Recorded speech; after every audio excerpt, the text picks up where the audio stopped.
बिस्मिल्लाहिर्रहमानिर्रहीम। अस्सलाम वालेकुम। तमाम दोस्तों ਨੂੰ ਰੈਕਸ ਕਿਚਨ ਵਿੱਚ ਖੁਸ਼ ਆਮਦੀਦ। ਜਿਨ੍ਹਾਂ ਦੋਸਤਾਂ ਨੇ ਮੇਰੇ ਚੈਨਲ ਨੂੰ ਸਬਸਕ੍ਰਾਈਬ ਨਹੀਂ ਕੀਤਾ ਤੇ ਉਹ ਸਬਸਕ੍ਰਾਈਬ ਕਰ ਲੈਣ, ਨਾਲੇ ਨਾਲ ਘੰਟੀ ਵਾਲੇ ਬਟਨ ਨੂੰ ਵੀ ਦਬਾ ਦੇਣ ਤਾਂ ਕਿ ਸਭ ਤੋਂ ਪਹਿਲਾਂ ਤੁਹਾਡੇ ਕੋਲ ਮੇਰੀ ਆਉਣ ਵਾਲੀ ਵੀਡੀਓ ਦੀ ਇਤਲਾਹ ਹੋ ਜਾਏ। ਅੱਜ ਅਸੀਂ ਬਣਾਵਾਂਗੇ ਚਾਟ ਮਸਾਲਾ। मैं तुहानूं दसांगा घर विच चाट मसाला किस तरह बनाईदा। बहुत आसान तरीका है। मैं 2 प्लेटां मसाले ले आया।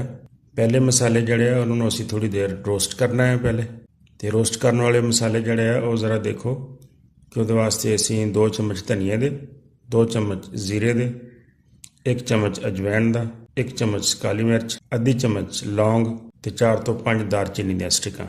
ये सारे मसाले असीं पहले कोई 1-1.5 मिनट रोस्ट करांगे।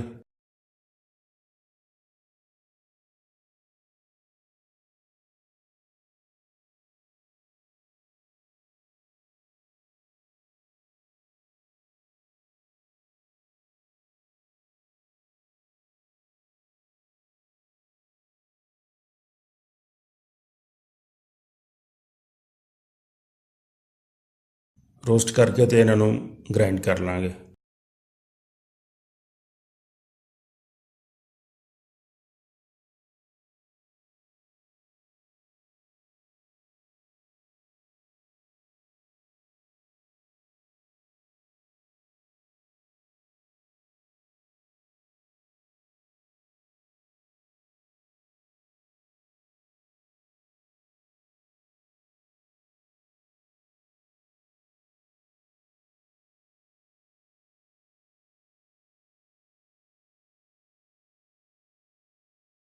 उस तो बाद फिर दूसरी प्लेट च मैं जिहड़े मसाले लाए वो देखो, 1 चम्मच सुरख मिर्च, 1 चम्मच नमक दा, 1 चम्मच अमचूर पाउडर, आधी चम्मच काला नमक ते 1 चम्मच टाटरी।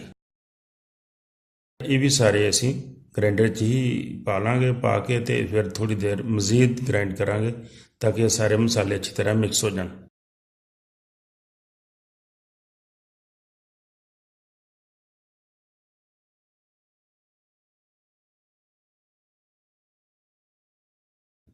तो साड़ा चाट मसाला बिल्कुल तैयार।